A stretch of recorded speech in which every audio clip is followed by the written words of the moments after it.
রোজকার রান্নার থেকে আজকের রেসিপি ছানা কারি। এটা একদম নিরামিষ। আজ রান্না করব ছানার কারি। তো তাতে লাগবে ছানা। আমি এখানে 1 লিটার দুধের ছানা বানিয়ে নিয়েছি। আর লাগবে আলুটা আমি সিদ্ধ করে নিয়েছি। লাগবে দই, ময়দা, ঘি, এই 2টা কাঁচা লঙ্কা আর আদা। এই 2টা কাঁচা লঙ্কা আর এতটুকু আদা আমি বেটে এই ছানাটার মধ্যে দিয়ে দেবো। আর লাগবে কসুরি মেথি। তো আমি ছানাটাকে মেখে নিব। এই কসুরি মেথি দিব, আর এই আদার টুকরাটা আর 2টা কাঁচা লঙ্কা বেটে এই ছানাটার মধ্যে দিব। দিয়ে তাতে দিব মোটামুটি এরকম বড় চামচ দিয়ে 3 চামচের মতন ময়দা দিব। আর দিব তাতে স্বাদ মতন নুন দিয়ে আমি এটাকে ভালো করে মেখে নেব। তারপরে আমি দেখাচ্ছি। এখন এই ছানাটাকে আমি ওই যে 3 চামচ ময়দা দিয়েছিলাম, লবণ, আদা, কাঁচা লঙ্কা আর কসুরি মেথি দিয়ে ভালো করে মিহি করে বেটেছি। বেটে, কারণ মাখাতে অনেক সময় গুটি থেকে যায়, তবে এটা ফেটে যাবে বলটা। আমি বেটেই নিয়েছি। নিয়ে তারপরে এরকম ছোটো ছোটো বল তৈরি করে নেব। এই যেভাবে ছোটো ছোটো বল তৈরি করে নেব।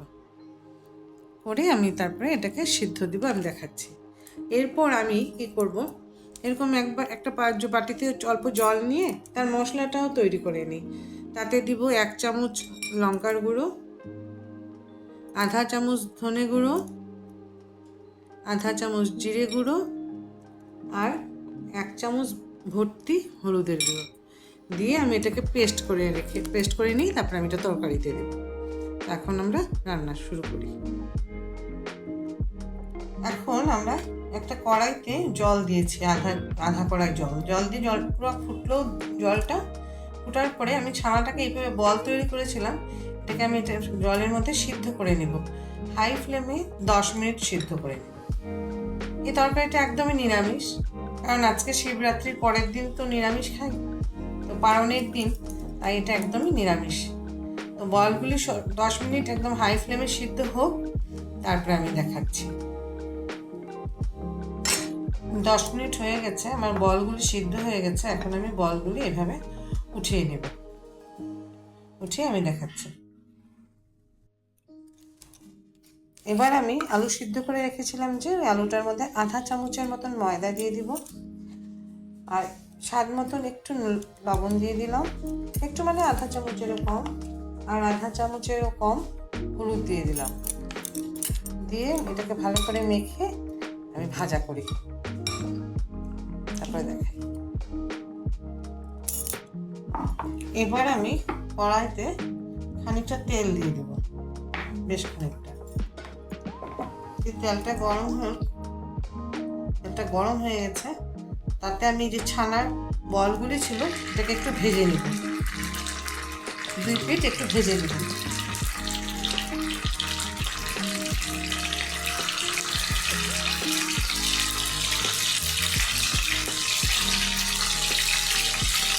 এভাবে একটু ভেজে নিই, 2 পিঠ একটু ভেজে নিই, তারপরে দেখাই।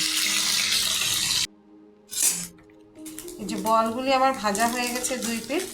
এবার আমি বলগুলি উঠিয়ে ফেলি, এইভাবে সবগুলি বল উঠিয়ে ফেলবো।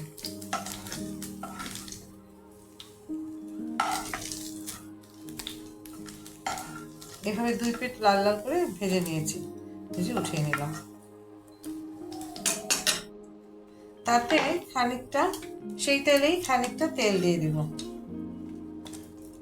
দিয়ে আমি যে আলুর মধ্যে হলুদ, ময়দা, লবণ দিয়ে যে মেখেছি, ওই আলুগুলি এখন ভেজে দেব।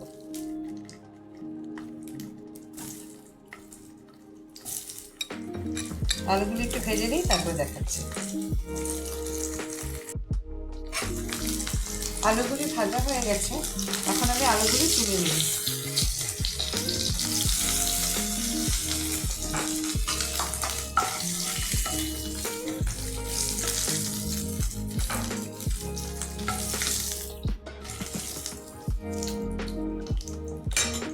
এখন আমি ওই তেলে একটা তেজপাতা ফোড়ন দিয়ে দিলাম।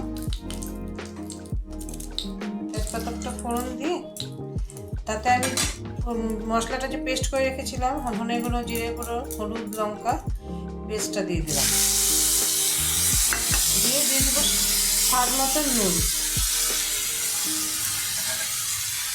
দিয়ে মশলাটা একটু কষে নেই।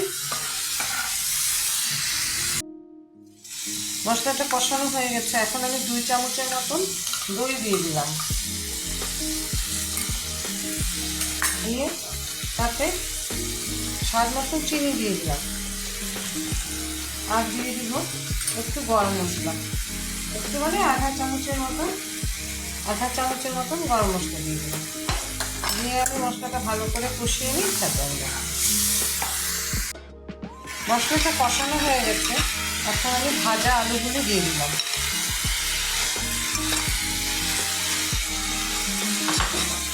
ভাজা আলু দিয়ে একটু নেড়ে চেড়ে তারপরে আমি জল দিয়ে দেবো।